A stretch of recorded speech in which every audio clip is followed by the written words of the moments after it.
worldwide. He's nationwide. This is the Zach Gelb Show.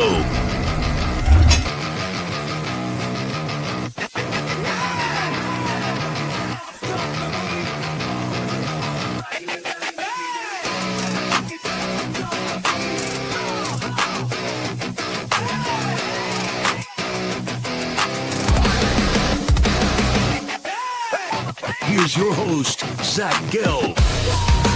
Live from the palatial yet not overly ostentatious studios of 365 Sports here in beautiful New York City. Welcome on into this Friday edition of the Zach Gelb Show. A whole lot to do today. As always, you could get at me on the good old cesspool of Twitter or on Instagram, where I'm straight flexing at Zach Gelb. That's ZACHGELB. Or you can find me on TikTok at the Zach Gelb Show. In addition to that, youtube.com/@365sportsyt, youtube.com/@365sportsyt.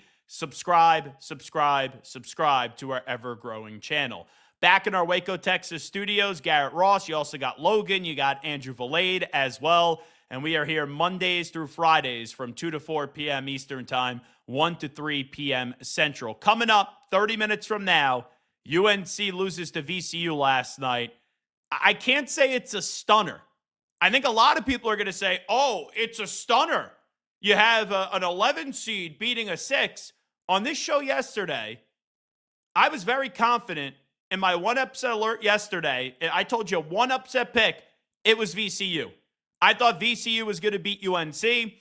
No Caleb Wilson for UNC. Even so, I just had never looked at that team this year that outside of that comeback against Duke, where Seth Trimble hit the 3 in the corner, the game I was doing so on Compass Media Networks, I never really saw a killer instinct from UNC. And that's a huge part of the problem with Hubert Davis at the helm, being the head honcho of this UNC program. Going into the season, they didn't look like they were going to be a national championship team. During the season, they didn't look like they were going to be a national championship team. And once Wilson suffered that other injury, you knew that they just weren't going to last long in the NCAA tournament. And here we are today, where I'll tell you this, it's not stunning that they lost, but how they lost. I know UNC fans and Tyler Hansbrough played for a second UNC legend. He's not surprised that they blew the lead. But if you would have told me yesterday, Zach, VCU would be down 19 points, 19 points, I would have said no. Even me, who thought VCU was going to win the game, I just don't see how UNC was going to blow that lead. And even towards the end of regulation, when it was happening, I was stunned. And then you get into overtime, and for the first, 2.5 minutes of overtime, no one could score? No one could score. UNC scored 1 point. 1 point in overtime. I tweeted out 2 minutes into overtime with how ugly it was. I thought I was watching an AFC North showdown, low scoring, like 20-17 affair, 17-14 slobber knocker between the Baltimore Ravens and the Pittsburgh Steelers. So we'll get to more of UNC in just a second, but UNC legend Joel Berry is going to join us coming up at 2:30 p.m. Eastern Time. And then 3 p.m. Eastern Time, I guess we'll get both sides of VCU and UNC as Phil Martelli. His son, Phil Martelli Jr., is the head basketball coach at VCU. Phil Martelli, obviously a legendary coach in the sport of college basketball, was with St. Joe's for all those years, had that great team with Jameer Nelson. And I know Coach Martelli very well. Actually, it was almost a year ago now. I was at the Final Four in San Antonio, and I was the master of ceremonies for one of the coaches' breakfasts, and they were giving a Lifetime Achievement Award to Phil Martelli. So just a year ago, it was Phil Martelli Jr., and Hunter Dickinson, who played for Phil Martelli when Phil Martelli was like the assistant coach at Michigan. It was the 3 or 4 of us at a table sharing breakfast together before I got up there, cracked a few jokes, and then Phil Martelli just give him the microphone and get out of the way because when he gets in a room, he just captivates an audience. So Joel Berry coming up in a half hour from now. And we'll talk about the future of Hubert Davis. Joel does a great job now as an ACC network analyst. And then a very excited, proud pop in Phil Martelli is going to stop by. We'll get into all the craziness from yesterday in just a second. But right now, Kentucky is a 7 seed going up against 10 Santa Clara. I have Santa Clara winning this game, 3:41 remaining. And the Wildcats have just pulled ahead. They have a 3-point lead, 67-64. 15:07 remaining in the second half. I'll tell you this, Garrett Ross, a team I'm rooting for in the NCAA tournament is Texas Tech. Okay. They lost JT Toppin for the year. That let the air out of their balloon of the idea of them going to a Final Four. And Grant McCaslin is a very good coach. But that's a team when you lose your star player like that. And I think they've won their first 3 games. They beat Kansas, if memory serves me right, without JT Toppin. What they did in that stretch, and I know it wasn't perfect after that, but, it was Arizona who they beat, who was the number 1 team in the country. Oh, no, the Toppin was there for that game. I forget what the big win was. It was Iowa State. That's what it was. So they beat Kansas State, Cincinnati, 2-0 without JT Toppin. Then they beat Iowa State, who at the time was the 4th team in the country, now is the number 2 seed in the NCAA tournament. But then after that, they lost 3 in a row. And people are like, it was those 3 games. Yeah. It's not really going to work. I have no clue how long Texas Tech is going to last in this tournament. But they're a team with what happened to them and how they had their championship host or their Final Four aspirations just kind of poof into thin air. They're going to be easy to root for. At least go out there, beat Akron today. It's not a lock that they're going to do so. 14:50 remaining, and the Red Raiders are up 52-46 to Akron, who's coached by John Gross. So we're sitting here before, and I didn't realize he was a coach there. I'm like, is that the former Illinois coach? No, dude, if you're Texas Tech, I think you got to be very proud of how you handled things down the stretch, because you could easily be like BYU. If you look at BYU and Richie Saunders went out, they completely fell apart, and Texas Tech could have easily done that. I think that Grant McCaslin has done a really good job of rallying that team and getting them to buy in to, this is what we have, this is the players we have available, and if we want to win a championship, we're going to do it with us. And I think you're seeing that kind of play out right now. Now, Akron's trying to come back into it, but I think Texas Tech could go a couple of rounds in this tournament. I put out a tweet last night. So BYU, and you mentioned the injuries that they suffered this year, but you still got AJ DeBansa, and I wanted to see them advance. I put them in the Sweet 16. That was the one team I put in the Sweet 16 where I go, I don't feel good about it, but I'm going to make a selfish pick because I wanted to keep on seeing AJ DeBansa play because it's good for the sport when either the first or second or at worst third pick of the NBA draft is a freshman playing college basketball, and it's not just some guy from overseas that isn't playing in college basketball. So I wanted to see more of AJ DeBansa in this tournament. Now, he did his job yesterday. Yes, he did. But nobody else on his team did. But at one point, they started the year off 16-1. 16-1. They were 7-11 the rest of the way. Yeah. They got to be one of, if not the most disappointing teams in college basketball this year. Oh, without a doubt. And all of the money. I just keep going back to what you put into that roster with DeBansa, Richie Saunders, getting Rob Wright from Baylor. Like, there was a lot of invested in this team. You were expecting the Mormons got big dough. Run. They got some dough, and you got the crumble cookie money and all of that up there. But, you've got to be highly disappointed with how things went. And then you also got to be – and you're in that weird situation. We talked about this yesterday with Kentucky and Mark Pope, watching Coach Cal. But, if you're BYU, you're sitting there watching Mark Pope. It's like, damn, did we mess up here? But I know he left to go take that job. Yeah, there's nothing I can't crush BYU for letting Mark Pope out the door. He wanted to go home. He wanted to go to his school. He wanted to go to a place where he won a national championship. I don't care how good the crumble cookie money is. It could get Kalani Sitake to say, and avoid going to Penn State. There's no way it's getting Mark Pope saying, I'm going to stay at BYU basketball instead of going back to Kentucky. So you do have Texas Tech. They're now up by 9, 59-50. In the battle of iced teas, I saw that online. I thought that was very creative. That's nice. Long Island iced tea, Arizona iced tea, 34-18. Arizona is up on Long Island with 7:43 remaining in the first half. So I guess Tommy Lloyd could breathe a little bit easier. I know that there's going to be more pressure on him.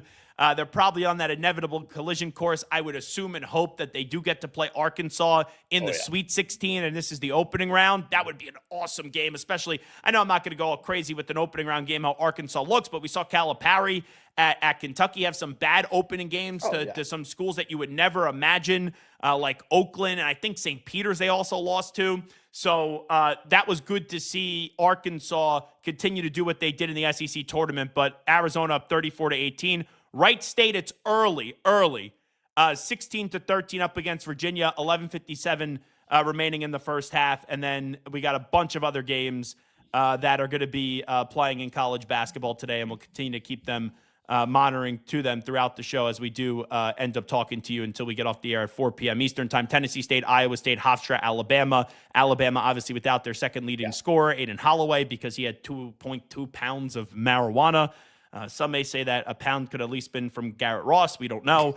Utah State, Villanova, Miami of Ohio up against Tennessee, Iowa, Clemson, Northern Iowa, St. John's, UCF, UCLA, Queens and Purdue, Prairie View and Florida, Cal Baptist and Kansas, Furman and UConn. And then we do have Missouri and Miami coming up at good old 10:10 p.m. Eastern time tonight. Let's start the show, though, with UNC. Here's the thing. I don't think Hubert Davis is going to get fired. I don't. I wouldn't be stunned, but I would be surprised. Now, I was reading about his buyout today. They gave him an extension recently. It was a 2-year extension. The buyout is not that crazy. There was a little ambiguity in it. They would just owe him the remaining base salary, but the base salary wasn't that high. There was other ways that he makes more money in the contract and all that stuff, and he gets more, but what I read is that his buyout would be anywhere from $5 to $7 million. Now, Garrett, if this was college football, Hubert Davis would be absolutely gone. Oh yeah, he'd be gone. It's different in college basketball, right? Like, look at Brian Kelly's buyout. Look at James Franklin's buyout.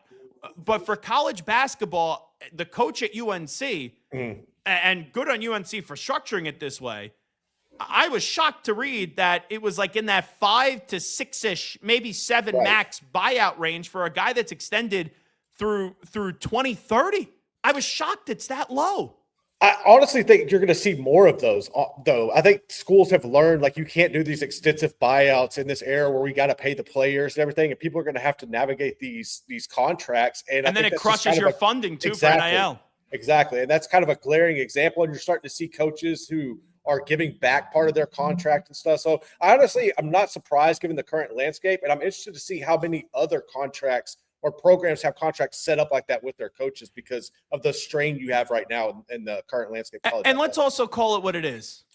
If Roy Williams wasn't advocating for Hubert Davis to get the job, he's not the head basketball coach at UNC. No. Just like how Autry would not have been the head basketball coach at Syracuse. And these are guys that obviously know the program. Right. If it wasn't for Jim Boeheim. You go through it. Kyle Neptune shouldn't have been the coach at Villanova if it wasn't for the fact Jay Wright, they wanted to kiss his ass out the door. Yeah. And I get it, right? You got Jay Wright, made Villanova a blue blood. You got Coach K, he is Duke. You got Roy Williams, Hall of Fame coach at UNC. There are people there with relationships on the board of trustees, the athletic directors, that still want to kiss those guys' asses as they're walking out the door and retiring because it feels like they owe them that. Right. I've always said this. I don't need to hire the guy that is leaving wants me to hire. And I understand it's easier said than done to say what I'm saying. But if you go through a true, honest, genuine search, and then you come back to me and you say, John Shire, Kyle Neptune, Autry, Hubert Davis is the right guy for the job, fine. If it was a genuine, honest search. But I don't think we had a lot of genuine, honest searches. And that's why you look at it, Autry's out of a job. Hubert Davis eventually will be out of a job. Neptune, out of a job. Now, Shire, he's got to go win a championship. They blew the game last year in the Final Four. There's no doubt about it. And they didn't look great yesterday up against Siena, but I'm not going to crush them for not looking at 100% up against Siena. That stuff does happen. Now, shame on you if you end up losing the game because it's no longer inconceivable that a 16 seed could beat a 1. We've seen it now happen twice in recent memory. But I look at UNC. Maybe they fire Hubert Davis because the buyout is so low. I don't think it's happening. I don't think it's happening this year. With that being said, though, his ass is on the hot seat. And it's not like, oh, you're just turning on the flame. The flame is at 10, and the teapot is about to go off, and you're about to hear the noise that come right out of the teapot. He better get this thing right next year. And if they don't make at least a deep run in the NCAA tournament, they don't at least get to the second weekend next year, He should be out of a job. This is UNC we're talking about. This is not South Harmon Institute of Technology. This is not a school that, we just celebrate and slap you on the ass and make excuses. Oh, well, you didn't have Caleb Wilson. Nonsense. UNC's not feared anymore. UNC is a blue blood in name. UNC is a dominant brand. But going into this NCAA tournament, you had people like me that were believing that VCU was going to win the game. And even when UNC was up by 19 points, they still couldn't find a way to close out the game. And now you got Tyler Hansborough, who's shredding the school, as he should. But it's rare that you hear someone, like at the status of Tyler Hansborough, rip his own school because he knows it's not working. So when is UNC going to pull the plug on this? I think they're going to wait another year. I really do. But ever since getting to that national championship game and blowing that lead in that national championship game, this UNC program has been an absolute mess. NIT. They go to the Sweet 16 fine. In the last 2 years, they lose in the opening round to the NCAA tournament. This is UNC. The goal is to win national championships. Not just one, multiple. But they're not in the mix. I never looked at them this year and saw a killer instinct. I never looked at them as a team that I said, ooh, I fear UNC, and UNC is going to go win a national championship. And when you know that's the case, and your fan base knows it's the case, it's very tough to reel it back in and get you to where this program should be. So I don't think Hubert Davis, I know Hubert Davis is not the right man for the job. The question just becomes, how much longer is UNC going to let their basketball program fall? Let's get some video in here. Phil Martelli, let's start it off. Phil Martelli Jr. This was with CBS after the game. They had that incredible comeback. They were down 19 points. They get the game eventually into overtime, and they find a way to get the job done. Here's Phil Martelli Jr. on the comeback up against the Tar Heels. Done it all year. Our second game of the year, we went down 17 against Utah State, came all the way back, tied the game, and I knew right then and there, I said, we got something here. We got something because we have that resilience, and you can't be successful without it. And they've shown it time and time and time again. And today on the biggest stage was another one of those days. And and then for everybody else watching, right? Like, this is March. This is what March does. And I'm really proud of these guys. I've said it a number of times. Like, they make a mediocre coach look good, and it's because of these guys. And really proud of them. I like Herb Sendek a lot, by the way, at Santa Clara. I'm going to quickly transition. Garrett, you got to let me know what just happened, because I see on my screen that Santa Clara and Kentucky's going to overtime, and I see everyone swarming Kentucky. Did Kentucky just hit a shot at the end of regulation to get this game into overtime? Is that what you're seeing? I did not see it, honestly. It was going up to a commercial, so I missed it, but I did see it was tied. I think I'm a little behind on you. Gotcha. So Santa Clara and Kentucky is going to overtime. Yeah, they have 5 minutes on the clock, and I saw the Kentucky players were getting swarmed, so maybe they hit a shot to get that into overtime. That's sometimes what the difficult part is when you're hosting a show and you're talking about one topic. You got to keep an eye on the rest of these games. But yeah, it's into overtime right now, 73-all between Santa Clara and Kentucky. Akron is trailing Texas Tech with under 10 minutes to go, 9:42. You do have Texas Tech up 64-57. Wright State and Virginia, it's a 1-point game in favor of Wright State with 7 minutes to go in half number one. And Arizona's putting on LIU as that's 45-20 right now with 4:15 to go in the first half. Now, let's get to the UNC side of this, back to it. Hubert Davis was asked last night if there's something missing with this program, why we keep on seeing these results. There's something inherently missing, an ingredient, or is it just fluky things that happen in March and it doesn't necessarily speak to anything larger than that? That's a big thinking question, and I apologize. I'm just not there right now. Just really sad that we're not continuing to play and to move forward, because I have loved and enjoyed this team. I enjoy and love all of them, but I've just really enjoyed coaching this team, and I really wanted this group and these kids to experience more. And so, but other than that, I'm just thinking about these guys and the rest of the guys that are in the locker room. Here would be my follow-up to him, Garrett, if he was on this show today. You said you love coaching these kids. With knowing what the standard at UNC should be, and you guys not meeting that standard, take us behind the scenes. why do you love coaching these kids so much? Because when you get Tyler Hansborough on the field of 68 last night saying this team has no killer instinct, it's just like one of those things where I sit there and I go, okay, how, like I wonder, what does he love about this group so much? And I understand you're there and there's, sweat, blood, and tears and all that, but the bar is the bar at UNC, and they're well below the bar this season. Yeah, I don't know if it's maybe like they're listening or they're just like a good group or whatever. But at the end of the day, if you're wanting to continue to coach them, get the most out of them, then maybe you just do like some self-evaluation on how you can get more from them. I don't understand it. I don't know what's going on there, but I understand wanting to coach a team and loving to coach them. But at the end of the day, like you got to make them better than what they have been. I don't want to. I hate kicking a man when he's down, but I got to do the job. And today everyone's slamming Hubert Davis, and it's fair to slam him. So there was a clip last night that was edited of this press conference, and they truncated his press conference into like a 45-second minute clip. This game, by the way, between Santa Clara and Kentucky is awesome. This is a really good start to overtime. It's 76-75. Santa Clara has just taken the lead, and you had all the mayhem at the end where I believe Santa Clara hit a shot with like 3 seconds left, and then Kentucky hit a shot at the buzzer to get it into overtime, and Kentucky just answered back to make it 77-76. So overtime between VCU and UNC looks a little bit different than overtime so far with 3:17 to go between Kentucky and Santa Clara, as this one's being really good. But this was Hubert Davis last night at the podium. He's just at a loss for words. This is a tough watch. Take a look. Tired there? I did not. I didn't. Hubert, why did you go to just a six-man rotation in the second half? Because that was my decision. Coach, what do you think went wrong? What do you mean?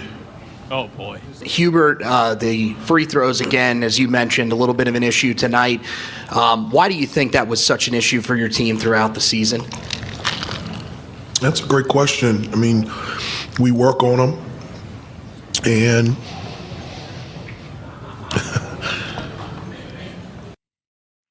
there are two answers there, Garrett, that I can't stand. What went wrong? What do you mean? Yeah. And then, why did you go to a six-man rotation? Because that was my decision. No effing crap. And I get it, like on these sites, it's not the same media that covers the team all throughout the year, and sometimes there's questions that are valid and invalid. Like I've been in some of these press conference rooms, and I cringe at what people ask. Right. But all those questions were fair. Yes. And he was a deer in headlights that had zero answer. And I look for a leader in those tough moments to represent the program well. Hubert Davis, he did an awful job coaching the team. Yep. He did an even worse job after the game talking about his team at the podium. That's a guy right now. This job's too big for him. He should not be the head basketball coach at UNC. And he's in the deep end of the pool. And he's trying to tread water. And initially, right, they go to the championship game the first year. Ever since that, though, this has been an unmitigated disaster. This has been a team with zero killer instinct. This has been a team that we don't look at them as a national championship contender, and the proof is in the pudding. After that, NIT, they've been to a Sweet 16, and then they're out 2 years in a row in the round of 64. This year, blowing a 19-point lead. A 19-point lead to VCU. And it's accepted. Tyler Hansborough's like, yeah, we've seen this story before. This is what UNC is now. UNC is no longer a team that you view as a national championship contender. And do I believe that Hubert Davis is going to win a national championship as a head coach at UNC? No way. I don't think he has the guts in him. I don't think he has the leadership in him. He's a nice man. I don't always want a nice man coaching my basketball team. I don't think he could turn this program around. I don't think he could right that ship. And that press conference, it tells me everything I need to know. Because, yes, the performance is one thing, but he's getting asked easy questions.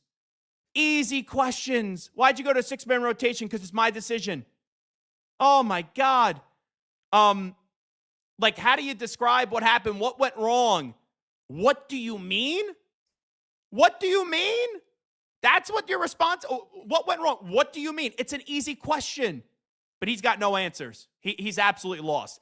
About a year ago, I talked to Roy Williams, and Roy Williams hand-selected Hubert Davis. Let's be real. Very close, the two of them.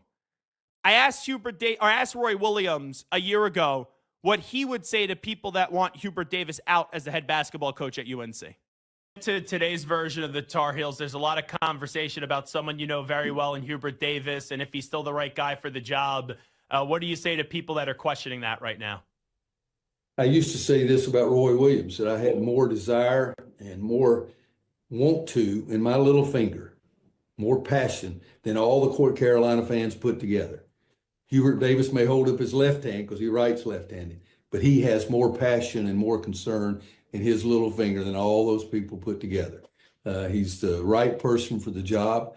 It just makes me just cringe. I mean, why are people talking? His first year, he played for the national championship. His third year, he won the regular season. There's 811 teams in the ACC now, or something close to that. He won the regular season last year. And so we've had some tough moments this year. There's no question about that. But the season's not over. I think we're going to make a run here, and I would love for it to turn around 180 degrees so I could look at all those other suckers and tell them to shut up. That's unbelievable. Coach, how's that going to help your ratings? That's good. You said you're not a radio guy. You just put the cherry on top of the sundae. I got to ask you this. You're still as energetic as ever. You're still passionate.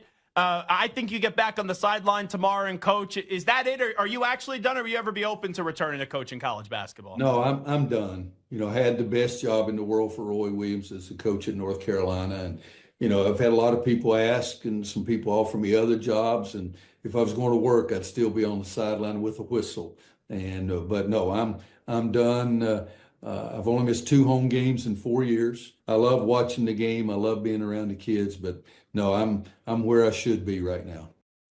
If I had Roy Williams on this show today, I'd play him the first part of that clip again. And I would just ask him, do you still feel that way? Because you would be maybe on an island or at least in the minority. And I would assume that he would still defend Hubert Davis because Hubert Davis is one of his own. But if you hooked him up to a lie detector test, I don't think he'd be believing what he's saying. Zach Gelb here with you on 365 Sports. We go to a UNC legend, a man that won a national championship with the Tar Heels and was the most outstanding player in the Final Four in 2017. Joel Berry, now part of the ACC Network, joins us in about 2 minutes right here on the Zach Gelb Show. The 4-burner, side-burner, side-sear burner with Clearview Glass stainless steel grill from Monument Grills. Made of tempered glass, which is strong, insulated, and allows you to check your grilling without lifting the lid. Our porcelain-coated cast iron cooking grids offer a large cooking surface of 513.3 square inches, primary cooking area, with even heat cooking. The Monument Grills include LED control knobs and are easy to light with pilotless electronic ignition. Better grilling, better value, Monument Grills.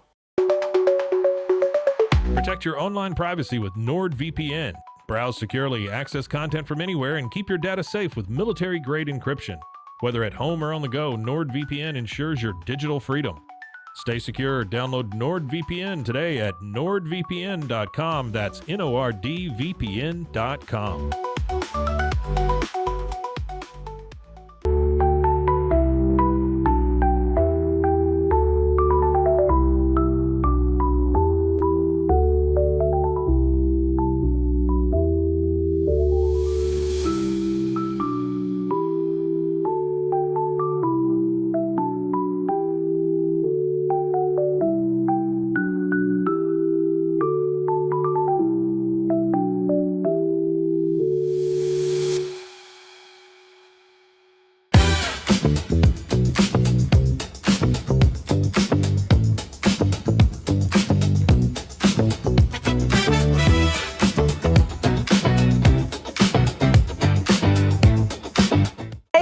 I'm Abby Dommett, 2023 CrossFit Games athlete, and I use Airwave because it helps me breathe easier and stay more relaxed during my workouts. 1, 2, 3, 4. Very discreet.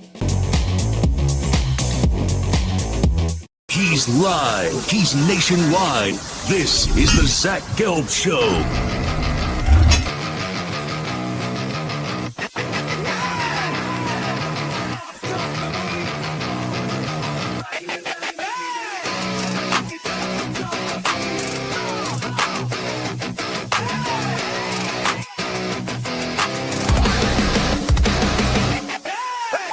Here's your host, Zach Gelb. We talked about it at halftime. You asked me, you got to be pretty happy. And I said, no, I've seen this story. I've seen this happen. They've just had some lapses in games where they just go stale, offensively, defensively, competitive. Their competitiveness just kind of drops a little bit. They get content. They never step on anybody's throat. When they have a team, with a little bit of lead, they never step on their throat and finish. And it's kind of been something all year. But, the storylines, and a lot of people will say Caleb Wilson didn't play. He didn't. I was sick of hearing about Caleb Wilson being absent, not being able to play. The story is VCU played Carolina, not VCU played Caleb Wilson. And, this one hurts. This really does, because there's a lot of expectations, and, the fan base is hungry, and we haven't lived up to that recently. There he is. That is UNC legend Tyler Hansbrough on the field to 68 last night. It is the Zach Gelb Show right here on 365 Sports. We go from one UNC legend to another. That, of course, is a man that won a national championship in 2017, was the Final Four most outstanding player, now does a tremendous job for the ACC network. And that's our pal Joe Berry here with us on the Zach Gelb Show. Joe, appreciate the time. How are things going? Yeah, thanks for having me, man. This is a great time. As we saw yesterday with some of the finishes, this is what it's about. March Madness. It brings a lot of good stories, a lot of good content, a lot of great games. So this is, I wouldn't, want to skip out on this time. This is a great time to be a college basketball fan. There's no doubt about it. And I know that you're an analyst now for the ACC network. You do a tremendous job there. But when you see your school, UNC, be up by 19 at one point, and then they fall in the opening round to VCU and they end up losing that game, you heard Tyler's reaction. Just how do you kind of process what did transpire last night? Yeah, I share the same sentiment as Tyler. I was actually sitting in one of the conference rooms with a ton of TVs at the ESPN headquarters and was watching the game. And Carolina got up, and I found myself saying, "Oh, we're about to run VCU out of Greenville." And then I kind of took a pause and said, "Wait a second. This has happened before." And I just kind of felt the way that the game was going. You kind of felt like, okay, VCU wasn't playing their best and something was going to happen. And lo and behold, it did. It took me back to the Syracuse game when Syracuse went to Chapel Hill. We were up by 32, and next thing you know, Carolina only won by 10. It got as close as 7 points. So this has been the case. We've seen it on both sides. We've seen Carolina be up big and lose the lead. Last year, the story was Carolina getting down by 20 points or plus and then making comebacks and not having enough juice at the end. So there's just a lot of mixed feelings. And like Tyler said, they don't ever put their foot on someone's neck and completely take them out of the game. They give them hope, and that's what VCU was able to take advantage of yesterday. From afar, the last few years, they just don't have that killer instinct, and I just don't look at them as a team that could win a national championship. I know you played for Hubert Davis and you're close with him. Do you think he's still the right man for the job? It's a hard conversation for me because that's someone that has coached me. I've seen him behind the scenes and seen the competitiveness and what he's able to get out of his players. I'm just starting to question some of the just the in-game adjustments. And then I'm starting to question, the roster construction, not having enough guys to be able to withstand not having Caleb Wilson. Tyler said it. They're not playing against Caleb Wilson. They're playing against North Carolina. North Carolina usually has players that can make up for having one of your guys out. I just don't know. My emotions are kind of mixed right now. At one point, I said, okay, Coach Davis was for the job, but I'm having a lot of mixed emotions because it's the same old story. And as a player, as a former player, it's just the standard hasn't been lived up to. There's glimpses of it, but when you see Carolina, I saw the stat, Roy Williams over 18 years, only I think it was, I forget the stat, but 3 games or something that was in Coach Davis has already reached that. I got a lot of mixed emotions, and I just don't know looking forward how it's going to look. Yeah, I could hear the emotion and how tough it is for you in your voice, because it's a guy that, right, you learn from, you battle with him, and now it's just not working out for him. But I just don't know how he's going to recover, because I don't fear the brand of UNC anymore. And last night, I watched his post-game press conference. Like, I felt sad for Hubert Davis. It just seemed like he didn't know what hit him, and he's at a loss for words. Yeah, it's an unfortunate situation. And I think the stat that I was trying to pull out was first round NCAA tournament games. I think Coach Williams lost like 3. And Hubert Davis has already, matched that in his 5th season. So it's difficult. You get put in a hard place when you lose your best player. And that's the thing, is your best player is out, and now the scouting report shifts. And it's just hard to make up for that. Not only what he brings from a statistical standpoint, but what doesn't show up on the stat sheet, the competitiveness, the grit, the intensity that Caleb Wilson plays with. And to your point, you could just see it on Coach Davis's face, that it's very difficult. And that's why I say I don't have the words, because I would never badmouth him because of the great coach he is, and not only just a coach, but a man, and instilling principles in these young guys. But it's very difficult from a basketball standpoint to see, have any hope or optimism moving forward. And as a thing, this, you get hit in the face in this tournament. There's moments where it's going to bring you to the brink of losing, and then you're able to snatch a victory out of the hat. The offensive performance in overtime. I thought I was watching an AFC North Steelers-Ravens game. That was pathetic by the Tar Heels. Yeah, it was. And that's why, I don't put so much emphasis on those opportunities. I like to rather look at the whole of the game and see where they could have gotten better to make up for that. But it just seemed like no one was on the same page in the overtime. Even at the end of the game, everyone seemed like they were on their own agenda. I mean, you couldn't get the ball in and get a 5-second call. Meanwhile, you got 2 timeouts. Why didn't anyone call a timeout? You're running those actions at the end of the game, the ATOs that they ran, the 2 ATOs, they weren't effective at all. They stalled out and they got a turnover. It just seemed like no one was on the same page. I would have preferred if Henry Vasar was going to do that free throw, try to make the free throw, foul. You still have 4.7 seconds left. Put the pressure on VCU to make free throws, and now you at least give yourself a chance to do a heave and make a shot. So I just questioning the game plan down the stretch, and everyone saw it, that it just seemed like Carolina, the coaches and the players just weren't on the same page. I don't know if you'll agree with this, and I understand it's a tough spot for you, Joel Berry. This is the statement I'm going to give you. I think Hubert Davis should be fired. I don't think he will be fired. Do you agree with that? I agree with, I don't think he will be fired. If you ask me if he gets fired today, would I be surprised? I would tell everyone 100% no. And you have all the facts, you have everything out there to say, okay, yeah, he should be fired. So I wouldn't be surprised, but I don't think he will, because you got to look forward. He's bringing in a great recruiting class. You got to think about buyout situations, what that takes away from being able to allocate towards next year's roster.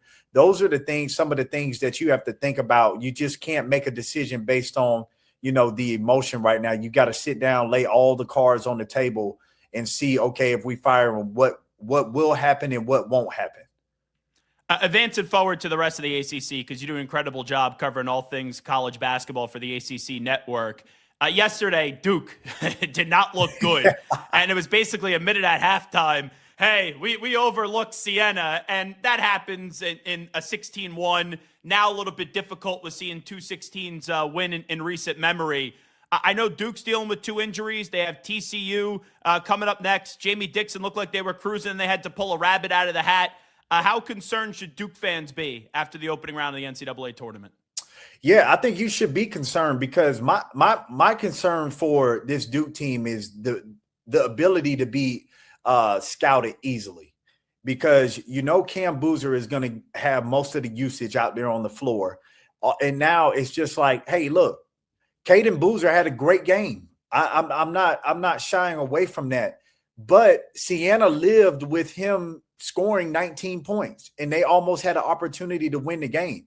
When you look at what Cam Boozer, you might look at, okay, he had 22 and 10, but when you break it down, 13 of those 22 were from the free throw line. So they did a really good job of limiting him from hitting field goals that could build momentum.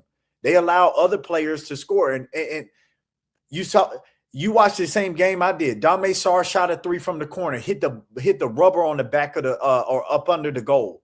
Haminia hit 1 off the glass and then shot 1 off the side of the backboard. That's what teams are going to live with. So they just become easily scoutable. I'm glad they didn't lose. It wouldn't have been good for the March Madness.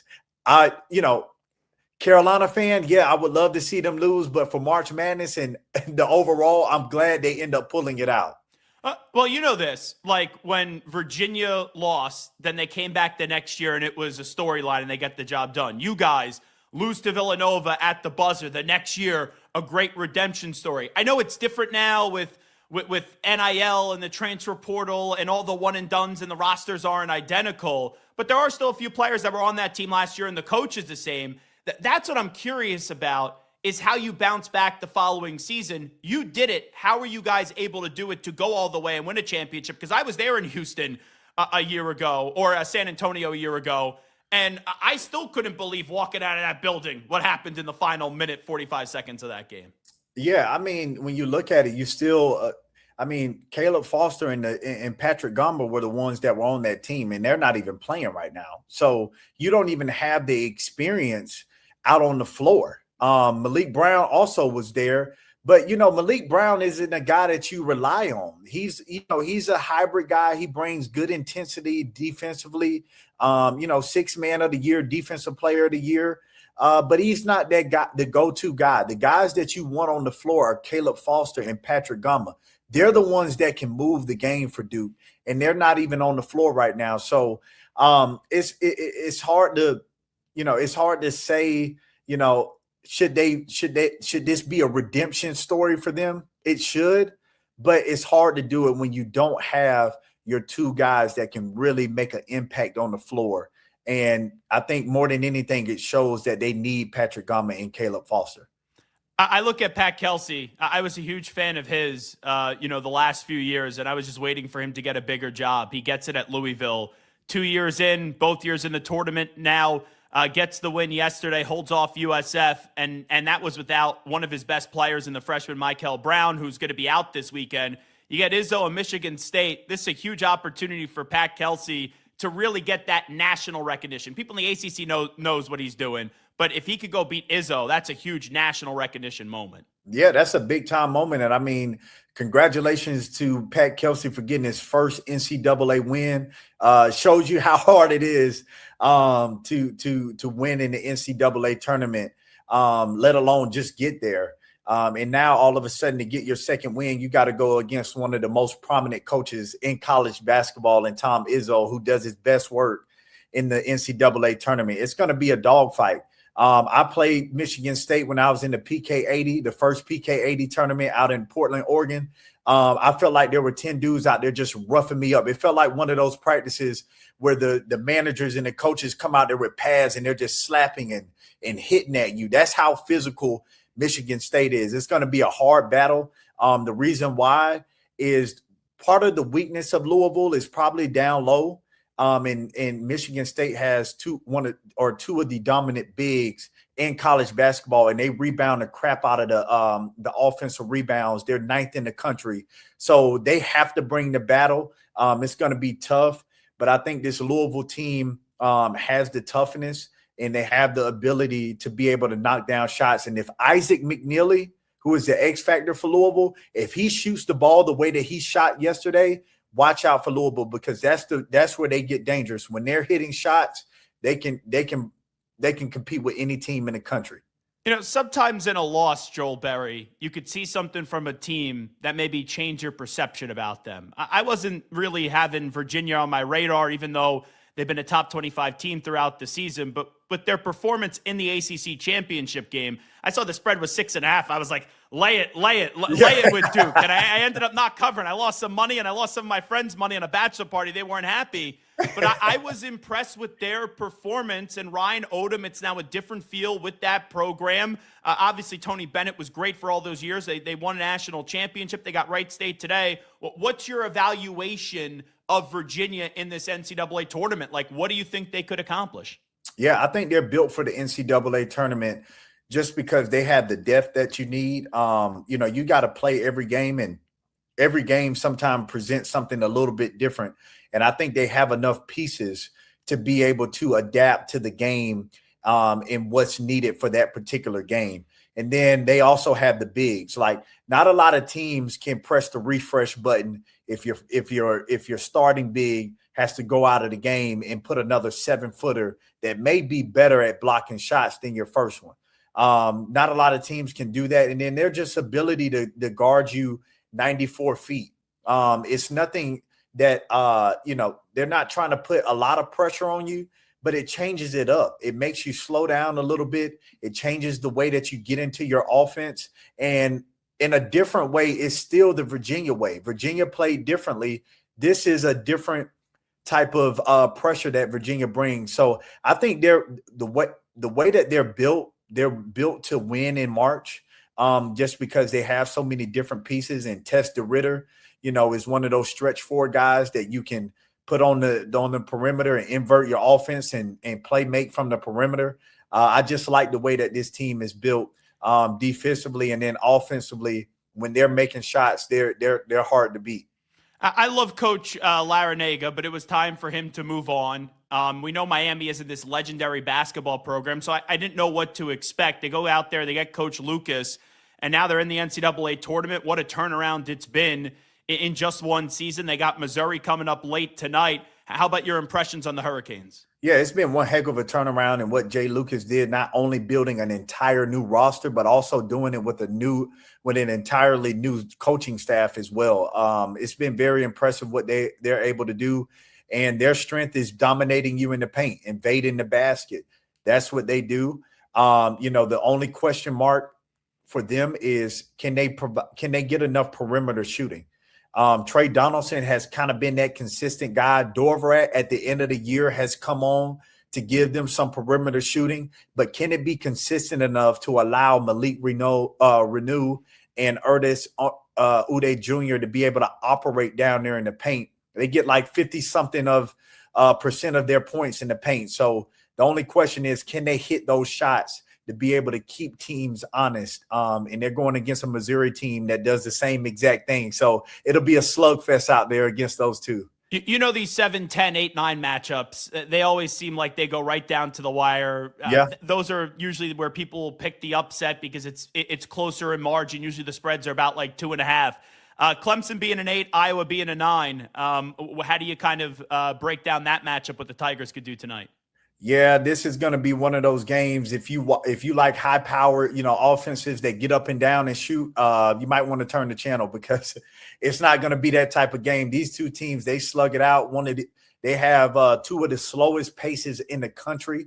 And Bennett Sturts for Iowa is the focal point. Clemson is going to have to do a great job of not just trying to guard him individually, but guard with their numbers. That's what they've done all season long. And for Clemson, can you get the ball down low? They don't have Carter Welling, who has kind of been that athletic big for them down low. RJ Godfrey is going to have to be the one to handle and shoulder a lot of it. But This Clemson team is good. I think I sound like a broken record, but for them, when they haven't played well, it's because their guards haven't stepped up and knocked down big time shots. So they'll have to hit shots from the perimeter. You can play the best defense you want, but points is ultimately what goes up on the scoreboard. Constructive criticism, I always think it is good, and especially when it comes from someone that's close to you. Let's just say if after this interview, Joel Berry, Hubert Davis calls you up and he goes, I need some advice. Like, I need to know how we turn this thing around at UNC. What would you say to him? Yeah, I just think it's about your roster. I think it's your roster. Your roster has to give you the ability to be able to be successful. And in this entire environment, you know, with guys moving all around, you got to be able to hit in the portal, and they just haven't. Kyan Evans wasn't a hit in the portal. You know, Jonathan Powell didn't step up and be the guy who you thought he was going to be. Really, it was Henry Basar and Caleb Wilson were the hits. And so now you got Seth Trimble walking out of the door. My first advice is go out and you got to get some guys, whatever you have to do, whatever relationships you have to tap into, whatever you have to do, you have to go all out, and you got to get the support of North Carolina athletics behind you to be able to say, hey, to turn this thing around, I need to be able to go out and get some players. That's what you have to do, because that's what's going to give you success. And that's the only reason why they were only able to play 6 guys. They had no one. They looked down the bench, and the worst thing for a coach to do is look down the bench and say, dang, I don't have anybody I can go to. You got to have not only the main 5, but you got to have depth to be able to be successful and compete for a national championship. Would you ever have interest getting into this coaching world, like being an assistant and then one day becoming a head coach? I've thought about it. I've now been in this position of seeing the game from a different perspective. I would love to at least look at it. You know, if Carolina called me today and said, hey, Joel, do you want to be on the coaching staff? It would be a no-brainer. I'll tell ACC Network, it's been great working with you, but I'm going to coach for my alma mater because I would do it with passion. So it's still in the calling cards, and we'll see what happens moving forward. I'll tell you, you put that dog back in the program. They could use your energy. They could use your feistiness. And I think it would be a good addition next year to get you on, at bare minimum, get you on as an assistant coach. Yeah, I would love it. That's what I would bring more than anything. I think, you know, and I take pride in feistiness. I take pride in bringing that grit, because I wasn't the tallest. I wasn't the most athletic, but my competitiveness is what made me a better player, and a lot better than other players that may have been better than me. So there would be nothing more than an honor to be able to go back and coach at Carolina and be able to bring that competitiveness. And you know, I hate to bring you on and just have you bash your alma mater and everything, because it's a school that you love. You look back at your career and what you guys were able to accomplish, what you were able to do. Years later, what are you most proud about when you look back at your time at Chapel Hill?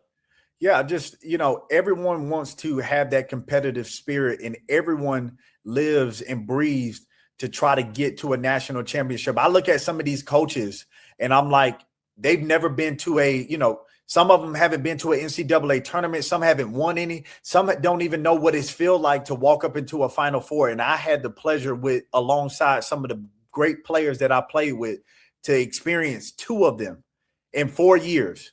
So that's what it was about. That's what I wanted to do. Me, Theo, and Justin, we came in with the idea of, hey, we want to win a national championship, and we're going to do everything that we can to be able to do it. That's what I'm most proud about, because no matter what, whenever I walk in the Smith Center or whatever this happens with the Smith Center, there's one thing that no one can ever take away from me and anyone else on that team, is that we have a national championship. It's hard to do. You're Elite Eight when you guys won it all. That was in Philly, right? It was in Memphis when we beat Kentucky. Oh, okay. Well, one of those years, I think it was in Philly because I was there. I think it might have been my freshman year, to be honest. Or it may have been no, sorry. It was sophomore year. We beat Indiana. Yeah, I think it may have been the year you guys actually now remember, and where you lost to Villanova, because I remember I was interviewing Marcus Page in the locker room afterwards. That's what it had to have been that year. And he put it as his profile picture. It's me and Marcus Page, and he hits that incredible shot in the NCAA tournament right before, unfortunate for you guys, Chris Jacobs comes on down. And I'm like, oh, my face is all over the internet with Marcus Page. But, man, you guys had some fun, tough teams. And the sport's better. I even think Duke fans would admit this. It's better when UNC's in the picture and you could have those two guys really slug it out. And it's an interesting time because I know Duke has won a national championship since Coach K has left. They lost to the Final Four last year. Hubert Davis's first year, they blew that lead in the national championship. They haven't been anywhere close since. It'd be good to get you guys back on that same collision course in this new era. Yeah, I agree. And I would even go outside of that, Duke, Carolina, even Kansas, even Kentucky. Those are the schools that when you look over the past years, they were dominating college basketball. And I know it's a different time, but to your point, it's been such a standard for those schools to compete for, national titles. Even getting to the Elite Eight, you expected that. So I think there's, to your point, getting Carolina back, getting some of these blue bloods back into the mix is just much better for college basketball. And moving forward, I hope, I think it will. But we got to have it to make the sport and to keep the sport where it is. It's not saying that the sport isn't good, but when you have those in the mix, it makes it even better. I'll tell you, I wonder how you and Theo Pinson would have handled Darren Peterson this year if he was a teammate of yours. I wonder what those conversations would have been like in the locker room. Man, you either going to be with us, dude, or you don't play. That's what it is. Because at the end of the day, what you don't realize is that I'm showing up as well to this party, and I want to compete for a national championship. You doing what you're doing is wasting my time. I might not have the opportunity to go play in the NBA, which I didn't. You will continue to play. This is my time, so you're either going to be here or be gone. That would have been a conversation for me. Man, I think it would have led to maybe some punches. I think there would have been some punches thrown. That's fine. My time is valuable. My time is valuable, and I think some people lose sight of that. But like I said, there's 99% of people don't move on to play to the league. You're in the 1%. I'm not. I want my time to be maximized as much as possible. So you're in with us or you're not. He's the great Joel Berry, the 2017 national champion, the Final Four most outstanding player. Now does a kick-ass job with the ACC network. Joel, always great to get your perspective. Appreciate you doing this. Yes, sir. Always an honor to be on, man. Thanks for having me. Yep. Second? Yeah, come on in. Thanks. I'm having an issue with Ralph. With Ralph? He keeps stealing my lunch. He's just researching new flavors. That is slow smoked turkey. Ralph steals my lunch all the time. You get used to it. He also peed on my bag. He is warming up to you. Starting a new job, it's a big change. I want you to think about how you can be more accommodating to Ralph. We're all co-owners here.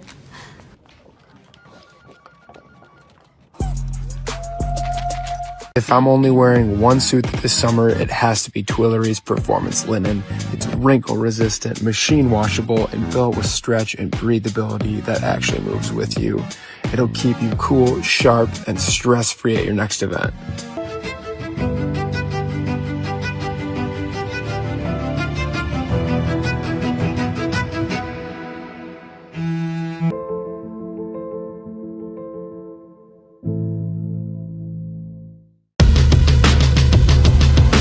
What does being different mean to me? That is an interesting question. Because there really isn't one way. There's a bunch of different ways you could do it.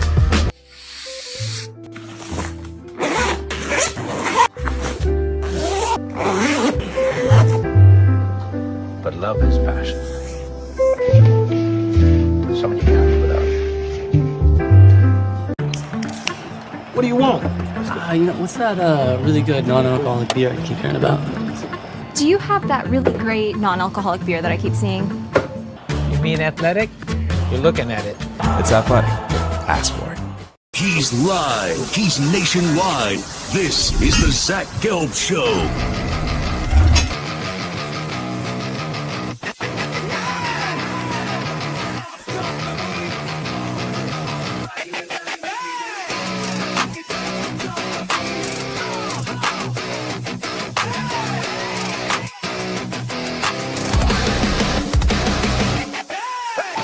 here's your host, Zach Gelb.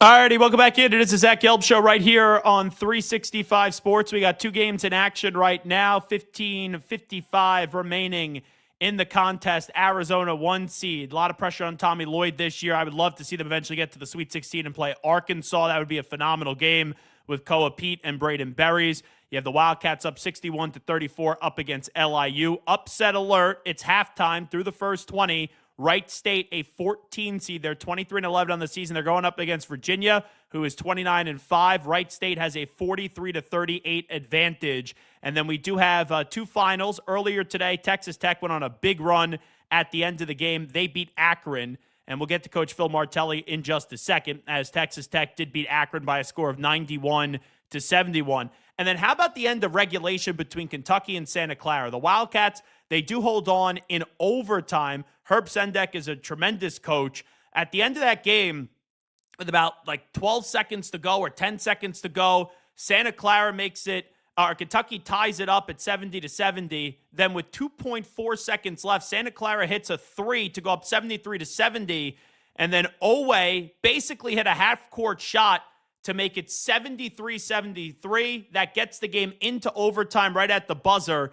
And eventually, Mark Pope's squad does prevail 89-84 in the extra session. But really, the talk through the first round so far of the NCAA tournament is what VCU did last night to UNC, coming back from down 19 points. Phil Martelli Jr., his first season at VCU, and his father's obviously a legendary college basketball coach, was at St. Joe's for all those years, dominating the A-10. And Phil Martelli Sr., a proud pop, is kind enough to join us right now on the Zach Gelb Show on 365 Sports. Coach, appreciate the time. How are you? I'm doing terrific. How are you?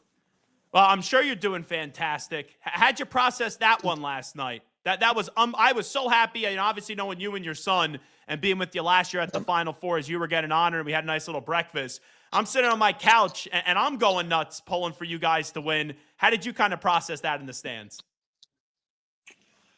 Well, there were a couple different layers. I thought in the first half, I thought it was really important to maintain contact with the game because it was Carolina, and as much as you can preach, play the team and not the brand, you are playing the brand. The crowd was fantastic on both sides, but heavy Carolina.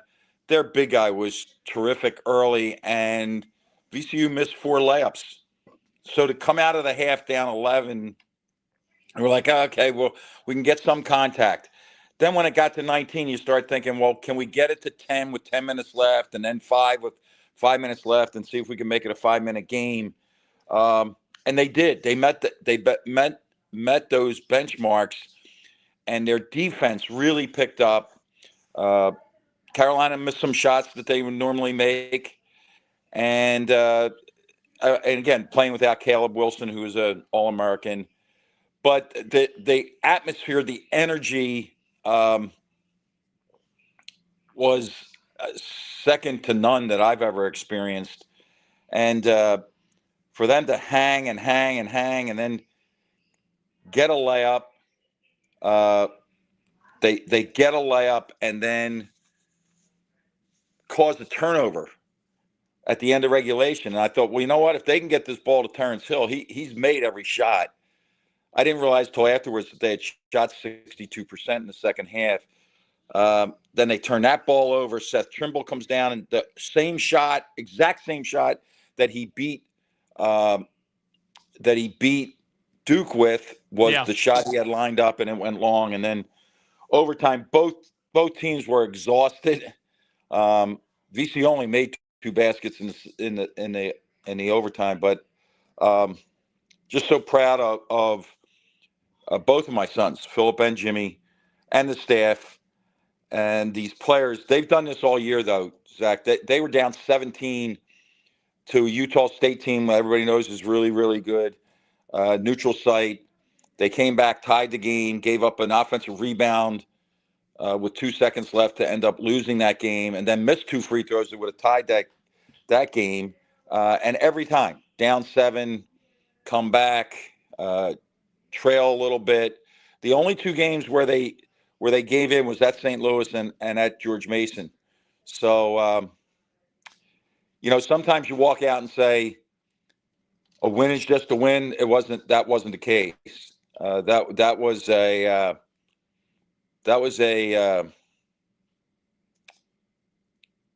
mark that these young fellows are going to take forward forever. They will be remembered for that game, and not for the basketball, but for the resilience. Yeah, it was so cool seeing the TV keep on showing you and your emotions, and you living and dying with it last night. To have both your sons, right? Your son's the head coach, and your other son, Jimmy, is the assistant. To see that moment in person, like, when did it hit you? Like, did it even hit you in the moment, or was it walking out of the building where you're like, what the heck did I just watch? Yeah, my wife asked me that late last night, and I said I'm not exactly sure how they got back. I just know that the toughness. I have a pass, so I got down on the court before their TV interviews, and when Jimmy came over, and Jimmy is he's very, very, very stoic. He wants to present like this tougher approach, and when he filled up, and I had turned around earlier in the game, and I had 1, 2, 3 grandchildren sitting there, and when they fell behind, 2 of them were inconsolable, and I thought, man, this is the life that we chose, but it can wear on you. So just tremendous joy. The noise, both sides, the noise, the opportunity to play in this tournament is one thing, but to win in this tournament is a whole nother level. To have your son accomplish what he has in short order, the 2 years at Bryant, they make an NCAA tournament a year ago, then he gets a VCU job, an enormous opportunity with what that program has done, in history, in recent history, to see how quickly he's kind of made his mark on this sport and had the ultimate moment in his early coaching career so far. How do you even process what has transpired in his rapid rise in the last 3 years? The first thing that enters my mind and my heart is gratitude. VCU took a chance. They didn't really have it. 2 years at Bryant, and yes, they were kind of exceptional years. He won 20 games both times and made an NCAA tournament. But VCU is VCU, and for them to pursue him and then to get down there and to see the operation, they leave nothing. They leave nothing out. If NC State has it, then VCU has it. So now there's more pressure. There's more pressure than just being a head coach, because you are really the brand in the A10, Dayton, VCU, now St. Louis. There's a lot of responsibility to put your mark on a proven brand, and that's what VCU is. And it goes from the president of the school, the board, the fan base, the families of these players. I am so grateful that they gave him a chance, and then I am so proud that he's made the best of this champ with this team. And then in a couple of weeks, he's going to have to build a new team for next year, because that's the nature of college basketball. I would love for all these kids to stay, but that's not real anymore in college basketball, unfortunately. How surreal is this for you? Because obviously we know what you've been able to do in the A10 all those years at St. Joe's. To now have your son coaching in the A10, and he won the conference tournament to get into the NCAA tournament. It's kind of like a movie. Like if we were making a Philly movie with the Martellis, this would be it. Yeah, and like things pop into your head and say, somebody said to me leaving Pittsburgh on Sunday, you're the first father-son to ever win the Atlantic 10. Then I started thinking, I said, I wonder if it ever happened anywhere, in any conference. Has a father and son ever won a conference? And to engage with Bernadette McLeod, who's the outgoing commissioner of the Atlantic 10, and knowing that she was kind enough to give us that trophy that she presented to my son. His interaction with the media, many of them, guys that I've known and I dealt with. And it is. I I went to Dayton and I would have thought, you know what? The people at Dayton talk to me like it's like I did something, and I didn't. I just participated in an extraordinary league, and a place like Dayton, to have coached at Dayton that many times, and everywhere we go, it's humbling. It's humbling, and I'm honored. I'm honored though to carry forth the Martelli name and to pass it to he and Jimmy and to watch. And that's what I watch. I don't watch X's and O's. I don't watch substitutions or rotations or anything like that. I just want to make sure that they treat people with the respect that is deserved for everyone. And I'll tell you this, it was a little flashback for me last night watching his post-game press conference. And when he shouted out the student reporters, right? This is a huge coaching accomplishment for your son. There's no need to do that, but it shows you what your son is all about. It reminded me of you because, and I remember being at Temple, and you and Fran Dunphy were so benevolent to the student media. It didn't matter if it was St. Joe's or Temple. You guys were very gracious with your time. And I remember interviewing you countless amount of times when I was at Temple, and you didn't have to do any of that stuff. And to see it even just rub off that way in the media when your son doesn't have to go out of his way in that moment to do it, I thought it was neat and a very cool moment. And it got the proper pop last night on social media watching it. Well, I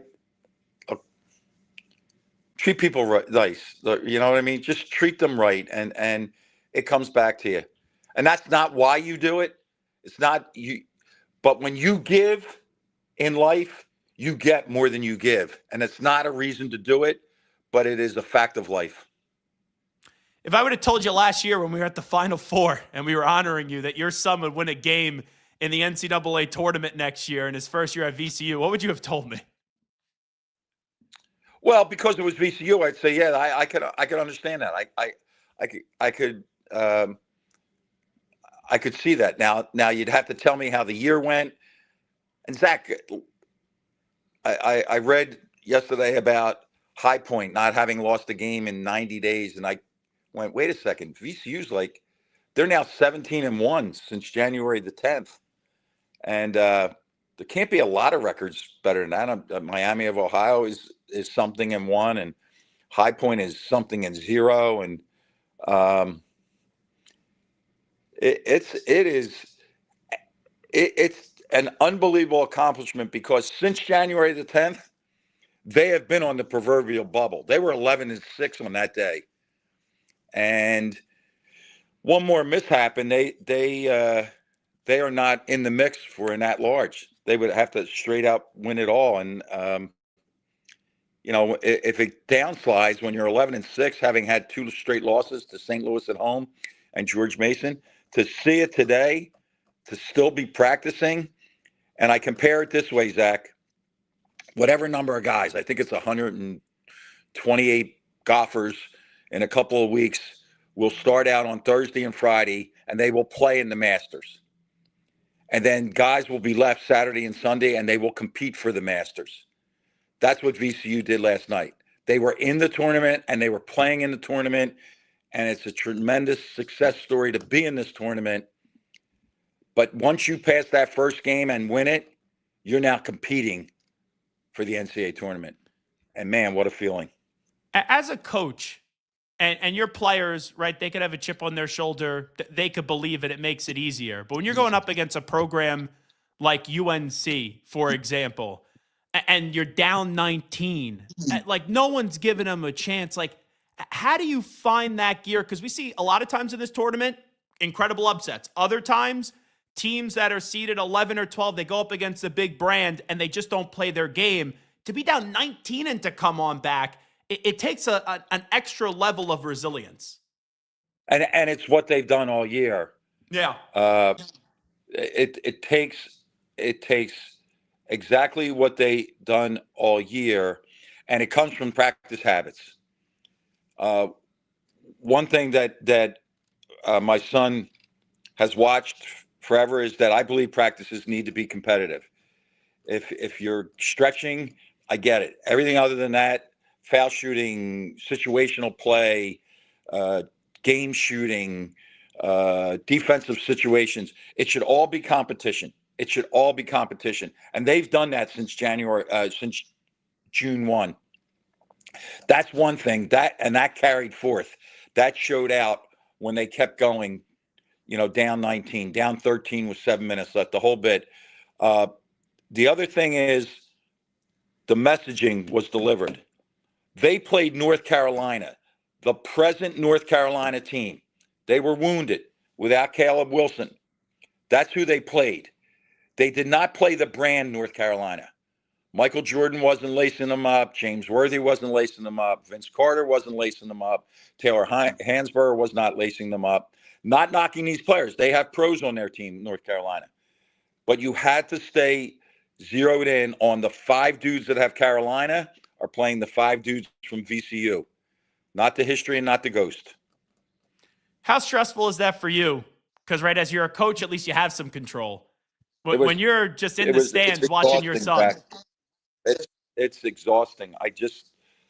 I thought it would be different, but it is, and you said it exactly right.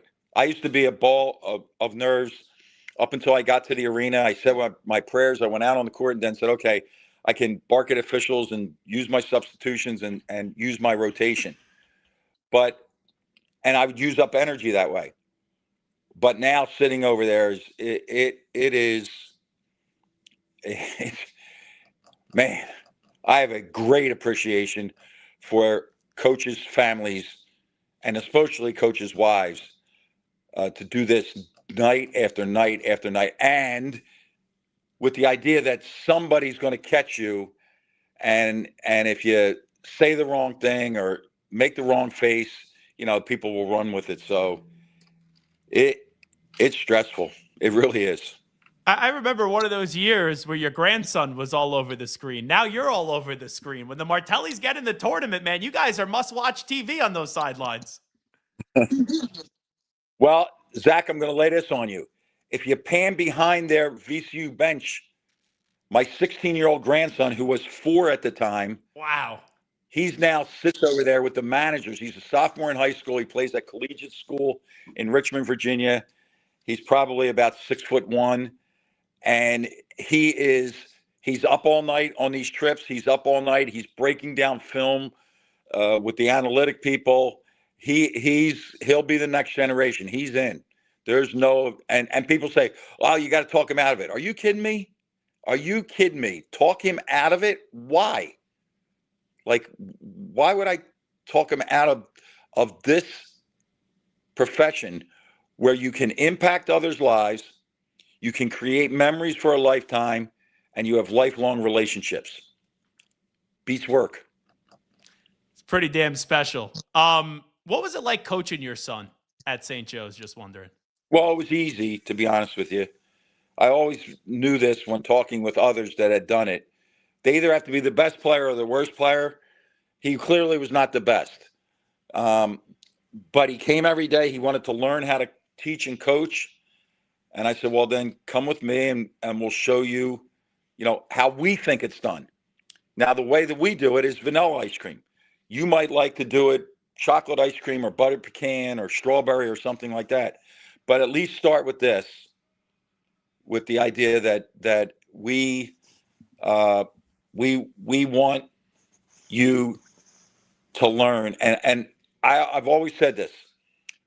One of my proudest moments with him was what he was voted. He never played a second, never played. And he was voted co-captain with Jameer Nelson. Jameer was a junior and Philip was a senior. And he was voted co-captain with Jameer. That vote came from his teammates. So he was doing the right things when he was practicing. Before we let you run, Illinois is next up. You'll like this. I'm going down to the Shore tomorrow. I'll be watching that game on my phone at Chef Vola's. So have a nice little veal parm with that. Yeah. Yo.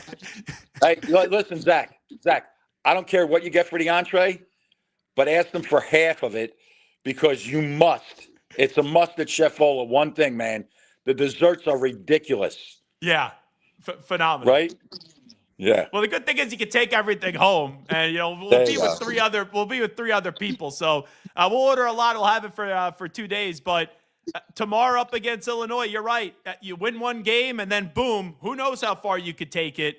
What are your thoughts on this matchup with Brad, who's a tremendous coach? Their size, their positional size, and I found that in the Big Ten when I was there for 5 years with Michigan. The positional size will have an impact. Their work on the glass, and VCU is not a great rebounding team. So their work on the glass, they're the number one offensive team in the country. And they probably have 5 different guys that could go completely bonkers. So going to have to speed them up, not let them kind of execute and get into their ISO ball. And then VCU, as has been done all year, got to score the ball. They got to score the ball. And if everybody puts their head on the pillow tonight and says, first one to 80 wins, then that's all right.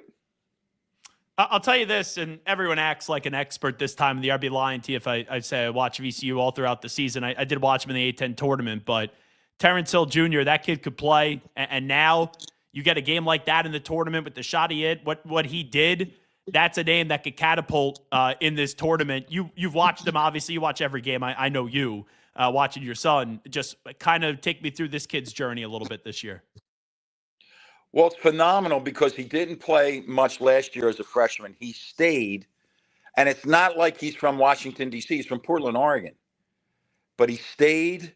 He trusted this coaching staff. He trusted them enough to come off the bench. He doesn't start. He doesn't start. He was first team All-Atlantic 10, 6th man of the year. Beginning of the year, defense was an afterthought, and now he's out there in crunch time. And you know what I admire the most? He fears not missing a shot. He's going to take a shot. A lot of guys will say, yeah, I want the last shot, I want the last shot, I want the last shot. And then they'll add the little caveat, but I really want it to go in. But to be a real closer like T. Hill is, you have to fear not missing a shot. It's going to happen. And that's not easy these days to get a kid like that to stay No. in this sport. Usually a new coach comes in and everyone's gone, right? They're all gone. Yep. All the starters went.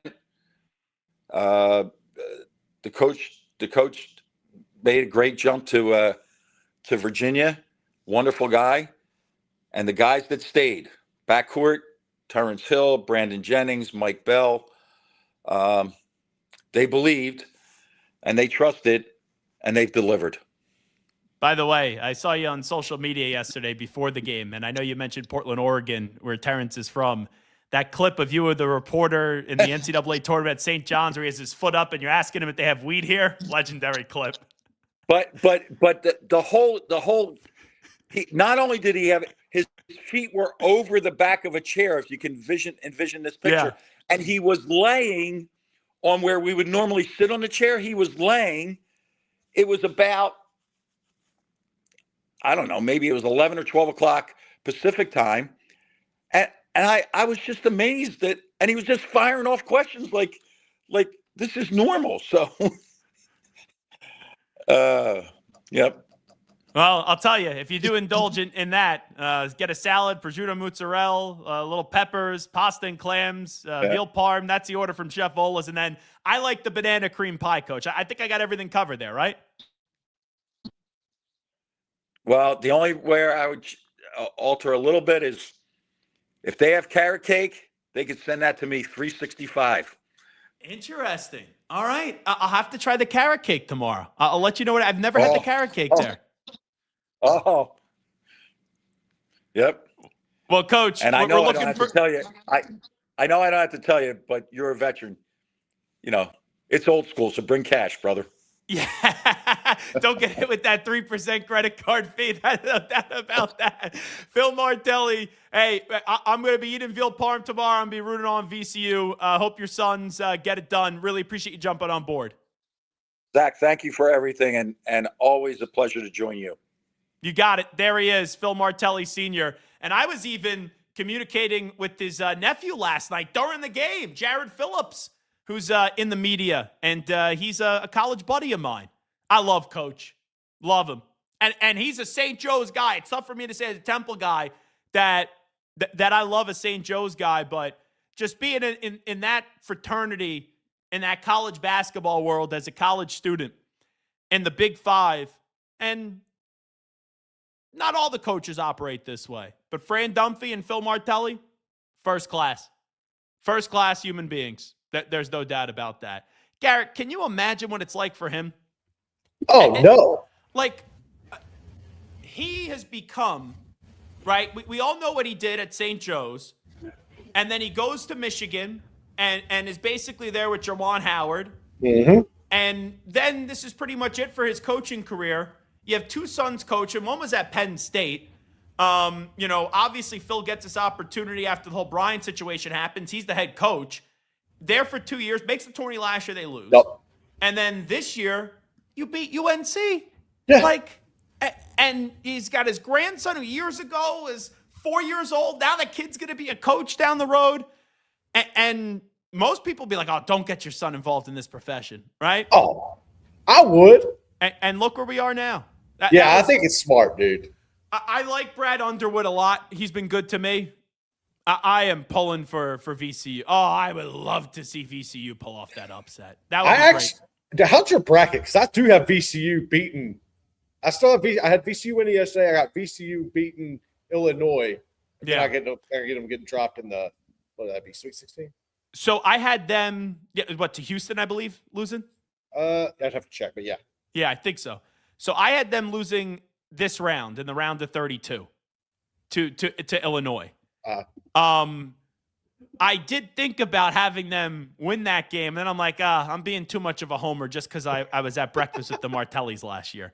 My bracket's, I think I got 10 out of 16 right yesterday. Dog, I only missed 2 games. Oh, wow. I missed Who were the 2? South Florida and McNeese. I got everybody else right. Okay. That's not bad. It's not bad. I'll take it. Will Wade, by the way, obviously with Oricon at McNeese a year ago, and now he's at NC State. Yeah. I think we were talking Murray State yesterday or something like that. Yeah, we were talking because we were talking about Jamal Murray and where he was playing. Yeah. Yeah. No. Not Jamal Murray, but John Morant. John Morant. Yeah. Yeah. I had Duke yesterday. That hit. Ohio State, TCU. I had TCU. That hit. Today I have St. John's over Northern Iowa, Kansas over Cal Baptist. I did have Louisville over South Florida. I did have Michigan State over North Dakota State. I have UCLA beating UCF. I have UConn over Furman. Like, none of those are crazy. I have Florida winning their first round game. I have Clemson over Iowa. I had Vanderbilt over McNeese. I had Nebraska over Troy. Congratulations to the Cornhuskers winning their first ever NCAA tournament game. I did have VCU over North Carolina, Illinois over Penn. I had A&M over St. Mary's. So A&M got that victory. And Houston, Idaho, I had Houston. Now, I will tell you this. For some of these second-round matchups, I don't know if they'll win the game, but I think the spread's 11.5. I would plus 11.5 with Bucky Ball up against Houston. I can see that. I think that's going to be one that goes down to the wire, honestly. Obviously I got Houston winning the national championship, but if Texas A&M upset them, I would not be surprised. So tomorrow's games are St. Louis, Michigan. The spread's Michigan minus 12.5. Louisville, Michigan State. Spartans are a 4.5-point favorite. Circle Louisville. I don't know if they're going to win the game. Right. And their star freshman's still not playing. But that's a game that I really circle. I have intrigue on. TCU Duke, I think Duke will be fine. A&M Houston, it's now down to 10.5. I'd plus the 10.5. I think Houston's going to win, but I plus 10.5. Texas Gonzaga. That's another one that feels like that could be upset special. It is. I picked Gonzaga, but honestly, I think Texas might get them. They might get them. VCU, Illinois, that spread's 11.5. Vanderbilt, Nebraska. Vandy's a 2.5-point favorite. High Point, Arkansas. Arkansas is 11.5-point favorite.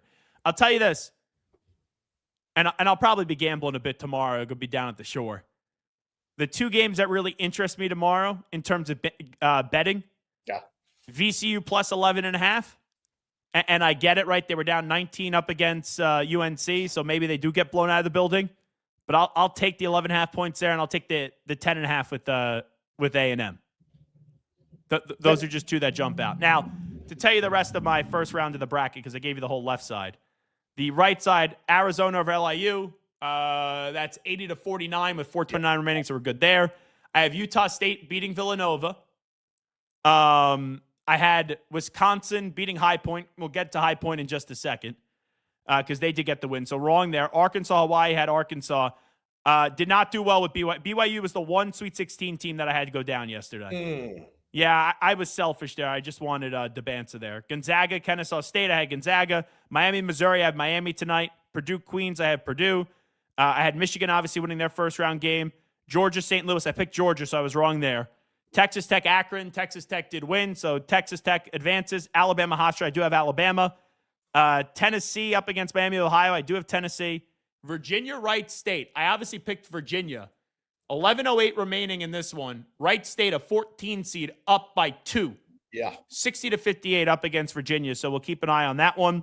I did pick Santa Clara over Kentucky. Looked like it was good when that kid hit the 3 with 2.3 seconds to go, but then Oweh put it in from half court at the buzzer to get it to OT, and then the Wildcats win. And then Iowa State, Tennessee State, I had Iowa State. So that's how we're kind of cooking right now. The games today, this is where we're at right now, and we'll play some videos on the other side. Arizona 82, LIU 49. Iowa State pummeling Tennessee State through the first 9 minutes, 26-7. We told you Wright State up by 2 up against Virginia. Alabama Hofstra just tipped off, and that's 11-7 Alabama. 4:10 p.m. Eastern Time, Utah State, Villanova. 4:25 p.m. Eastern Time, Miami of Ohio up against Tennessee. 6:50 p.m. Eastern Time, Iowa up against Clemson. Ooh. Iowa is a 9 seed's a 1.5-point favorite. That's going to be an ugly offensive game. Northern Iowa, St. John's, that's at 7:10 p.m. Eastern Time. UCF, UCLA, 7:25 p.m. Eastern Time. Queens and Purdue, that'll be at 7:35 p.m. Eastern Time. Florida, Prairie View A&M, 9:25 p.m. Eastern Time. Some of these games just start way too late here on the East Coast. Like Tampa, Florida, you're getting a game starting at 9:25 p.m. Eastern Time. No, that's stupid. Like at least in San Diego, California, it's Cal Baptist in Kansas. All right, at 9:45 p.m. Eastern Time. That makes sense out there. In Philly, at 10 p.m. Eastern Time, you got Furman and UConn. And then, at least that one should be a blowout, you would think, but still, that sucks. I do wonder the home court advantage. Sorry, I apologize on that. What I'm saying is just stupid there. But UConn's gonna have a home court advantage. Those fans are gonna be nuts. They're gonna go drive there. But 10 p.m. Eastern Time, you've won 2 national championships in the last 3 years. Are you really shelling out cash to go drive to Philly for the first round game as a 2:15? Nope. Oh, geez. And then Missouri, Miami, and St. Louis, Missouri. That is at 10 p.m. Eastern Time. Missouri's at 10, up against Miami is a 7. So that's where we're at right now. All righty, 2 great guests back-to-back, Joel Berry and Phil Martelli. It is the Zach Gelb Show right here on 365 Sports. When we come on back, we have a lot of videos to run through. You hear we'll hear from Flynn Clayman, the coach at High Point, and you'll also get an interesting quote from a Duke player that was heard at halftime on CBS. It is the Zach Gelb Show. It is March Madness right here on 365 Sports. What I love most about playing basketball is the competition. I really just like being shifty, mastering hesitation moves, changing direction, building chemistry with new teammates. If you're not having fun while you're playing, there's no point in playing the game. You know what to do. Escape Basic. Pair of Thieves quick dry underwear. It wicks away sweat and helps keep you dry. You looking forward to fishing season? Overwhelmed by your inbox? Clean Email is here to help. Organize, clean, and manage your emails with powerful automation tools. Say goodbye to spam and clutter and enjoy a stress-free inbox. Try Clean Email today at cleanemail.com. I'm here to work out with you. We did not put this little cookie cutter program together. I'm in there with you, sweating, yelling, doing the damn thing. Transform by Core Home Fitness. A secret. I travel internationally every year. I struggle with insomnia, both at home and especially in hotels. This was life-changing. It's called Fly Kit. My favorite aspect of the Fly Kit is it tells you when to sleep.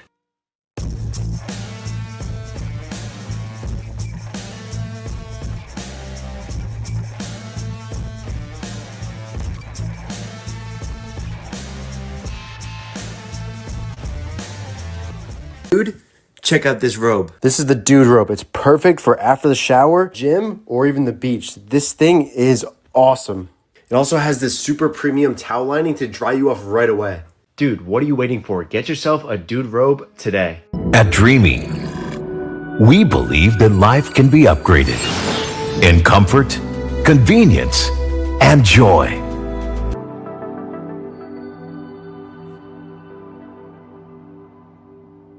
He's live. He's nationwide. This is the Zach Gelb Show.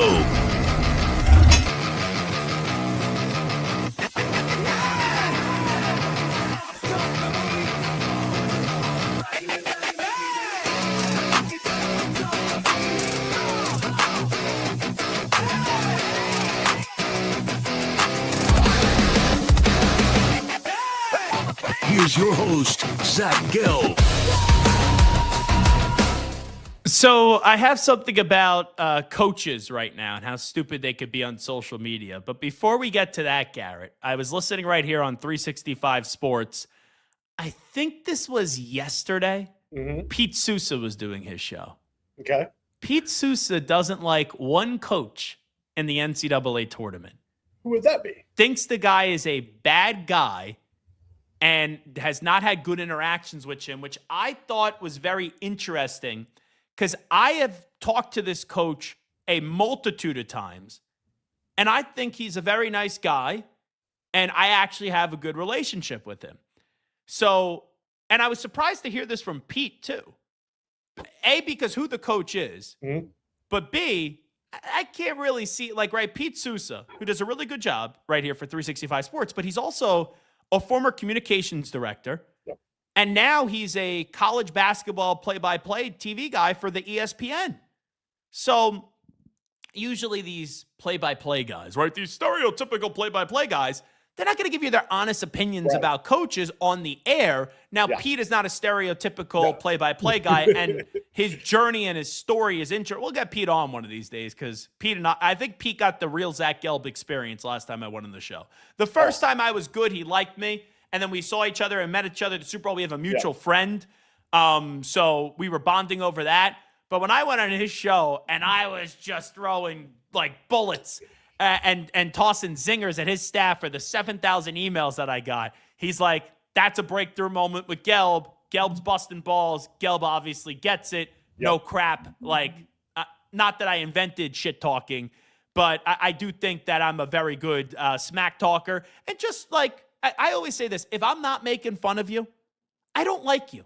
Right. Like if I have to walk on eggshells and I can't crack a joke at your expense and you're going to cry about it and then text me and call me and bitch to other people, I don't want you to be my friend. Right. Life is too short to be worrying about everybody's feelings and being so serious. Like there's a time and place, right? But in this industry, like what I think makes a good show is it's a few dudes, gals, whatever you want, sitting at a bar, having fun, talking how regular people talk, and how do you talk with your buddies? Yes. You're all making jokes. And then we bring on people like Joel Berry and Phil Martelli that are a lot more intelligent than I am, and we'll talk to them about Hubert Davis, should he be fired. We'll talk about his son winning an NCAA tournament last night, and then we'll mix in food, or we'll mix in betting. And we just do things how like normal people talk. Yes. So to me, that's like an obvious thing. That's how I've always approached the show. So do you think, and if you don't like someone, say you don't like someone. I'm good with that. Yeah. Like there are people that I've interviewed that I don't like. A lot of them I like. 95% of them I like. Do you know who the coach is in the NCAA tournament that Pete Sousa does not like? If you had to just take a guess. I'm trying to think. I know he's a Northeast guy. Can I give you a hint? Yes, give me a region or something. He is in the NCAA tournament still. That means he's won a game in the NCAA tournament. He's what? And you've got a good rapport with.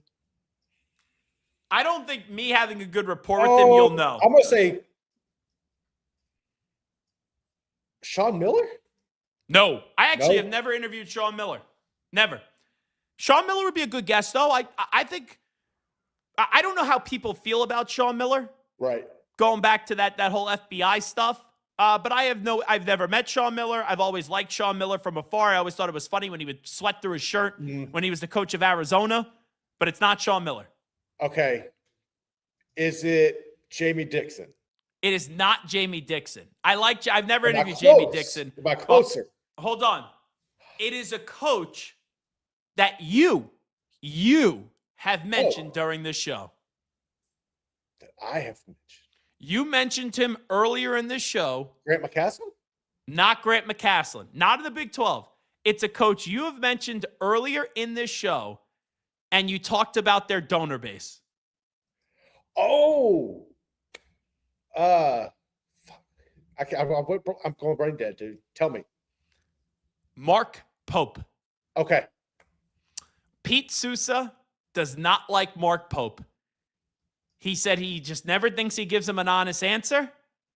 And I have interviewed Mark Pope a few times when he was at BYU, while he was at Kentucky. I even saw Mark Pope in the hotel lobby last year at the Final Four. I thought he was like a real genuine guy. I was very surprised. And I trust Pete's opinion. Mm-hmm. Now, can you trust someone's opinion and maybe they have formulated a wrong opinion? Yes.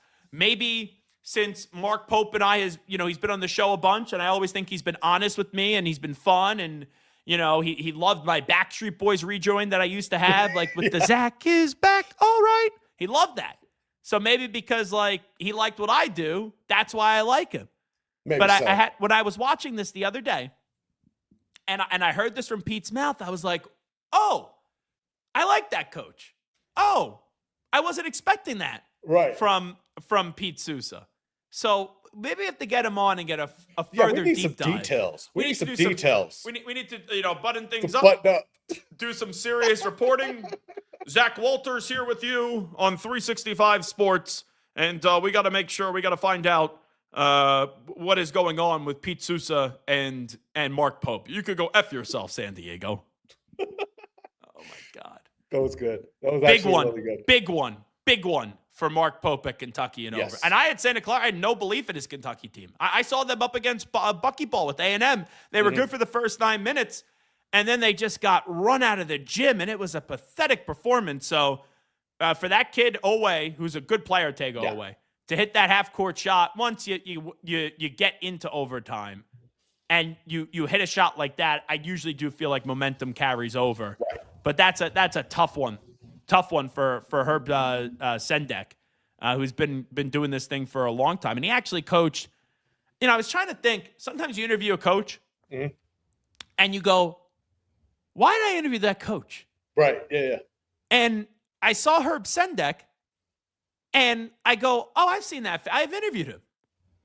So he coached Jalen Williams in the NBA with Oklahoma City Thunder.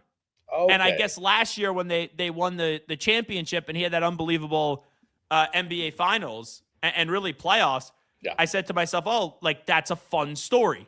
So let me get him on and let me interview Herb Sendek. But when I saw him, I think he was on Wake Up Barstool or something like that. Mm-hmm. I go, how do I know that face? And how do I know that name?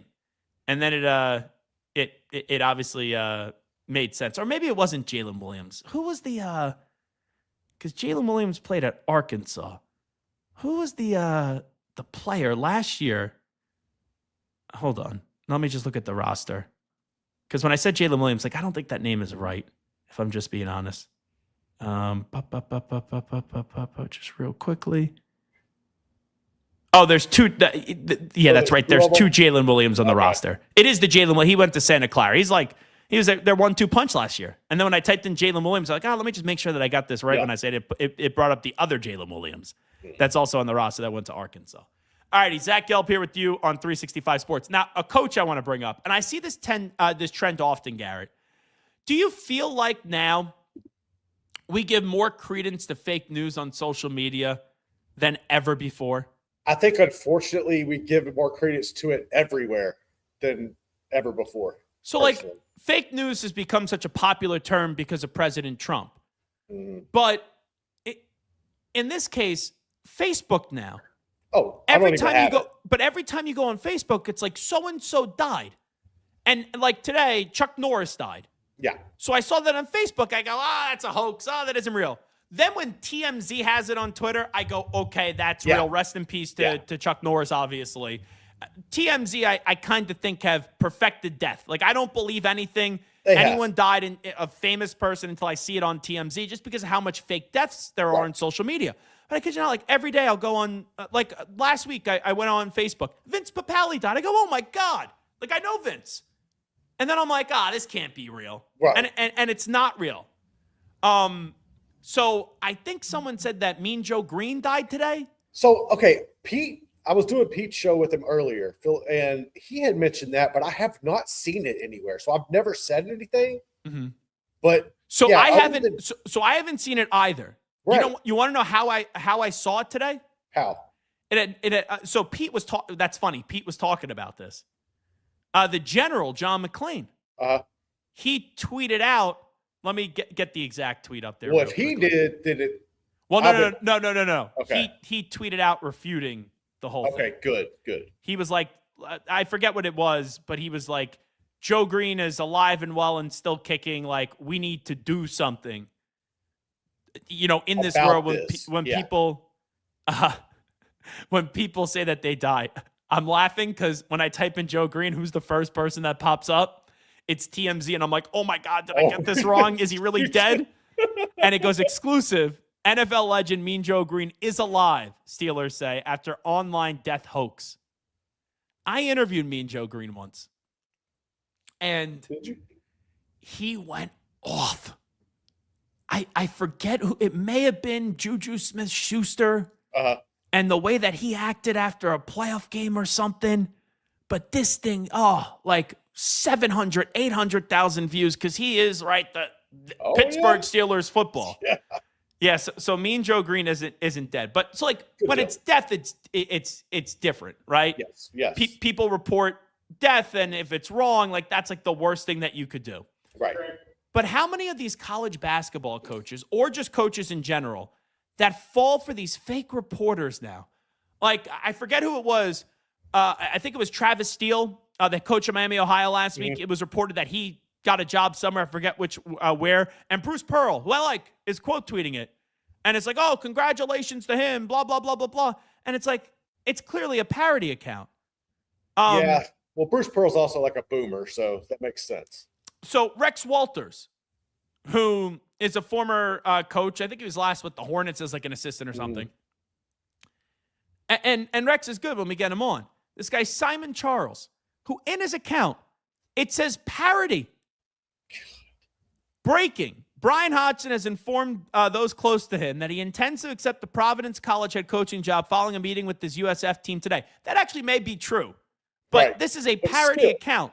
Hodgson reportedly declined the Syracuse job in his home state, citing concerns over a lack of passion and fan support in the program's current era.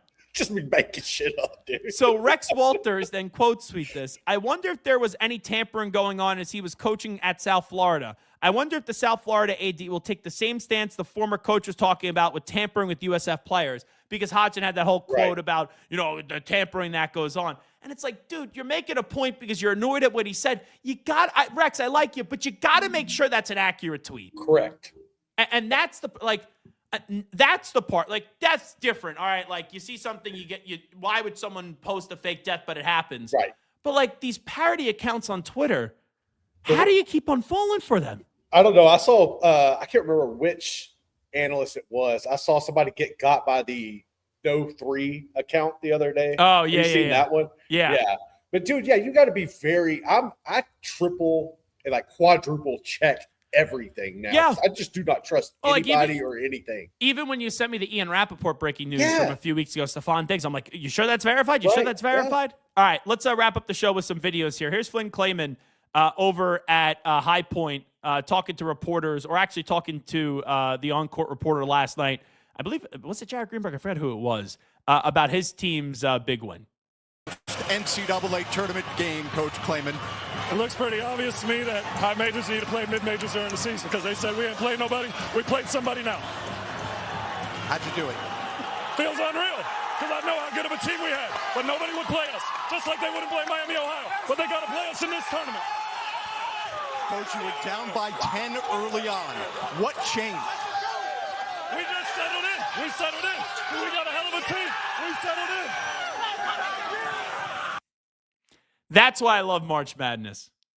Like, how many people do you think heard of Flynn Clayman before yesterday? Garrett. Not many. Not many. Not many. And then he wins that moment up against Wisconsin, right? Yep. Like, has this huge victory.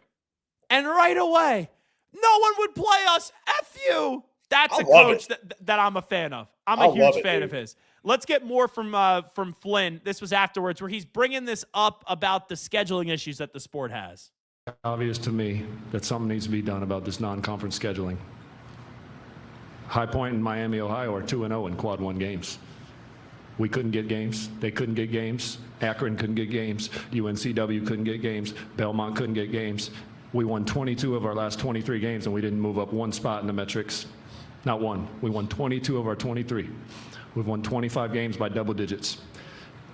That team right there is a fantastic team that beat 5 top 10 teams. If we can get games like this on neutral courts and some home games, I think we'd know who's really the best teams. I'm proud of these dudes, and we're not just here to win one game. We're here to get to the Sweet 16.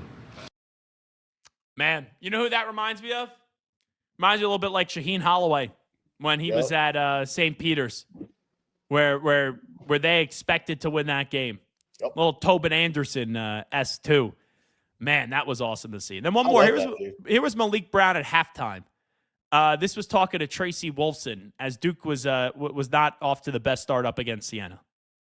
What had you guys all out of sorts in that first half? Oh, yeah, just first game. I feel like a lot of us was kind of nervous or just got punched first, so we just got to respond back. Going in the second half, be ready. What did Shire tell you in the locker room? Oh, yeah, obviously we weren't playing our basketball. Just like I said, we thought it was going to be a cakewalk going into this game, so now we know what it is, and we just got to respond back the way we usually do. Appreciate it. Thanks. Yep. So that is either him saying, and I took it as the coach said you guys were taking this as a cakewalk. I kind of feel like the players did as well. And you know what, Garrett? When they're going up against Siena and they have national championship aspirations, and you have 2 players even out for Duke in Foster and Gumbwa or whatever, however you pronounce his last name, it's not shocking to me that was a close game yesterday between Siena and Duke. Now, TCU is going to be an interesting one because I don't know the health of those guys.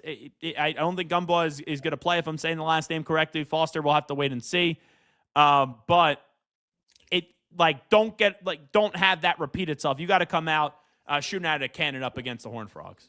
Yeah, and I don't think you should be kind of putting that out there on at halftime during the national broadcast. We kind of are just sleeping on them, especially look, dude, we've already seen multiple 16s beat ones at this point in time, and you had so many question marks about you and your conference, the strength of that in general. You do not sleep on somebody like that, or even mention that you were sleeping on them, in my opinion. Will Hubert Davis get fired? Man, I don't know how. I think he will. I'm just interested to see how much. And look, we talked about his buyout earlier. I think it's reasonable, but do they just keep him from? It makes more sense financially trying to rebuild a roster. But if it was me and my decision, I would fire him. I would fire him. I think he should be fired. I don't think he's going to get fired this offseason. I think it's going to take another season with him at Chapel Hill. All righty. Logan, Andrew, big thank you. Garrett, big thank you as well. Big thank you to each and every one of you for tuning on in. Also like to thank Phil Martelli Sr. and Joel Berry for stopping on by. YouTube.com/@365SportsYT. YouTube.com/@365SportsYT. Subscribe. Get at me, Twitter and Instagram. Love to hear from you at Zach Gelb, ZACHGELB. Also on TikTok at The Zach Gelb Show. We will talk to you Monday, everybody. We out. Bye-bye. Have a great weekend. Peace.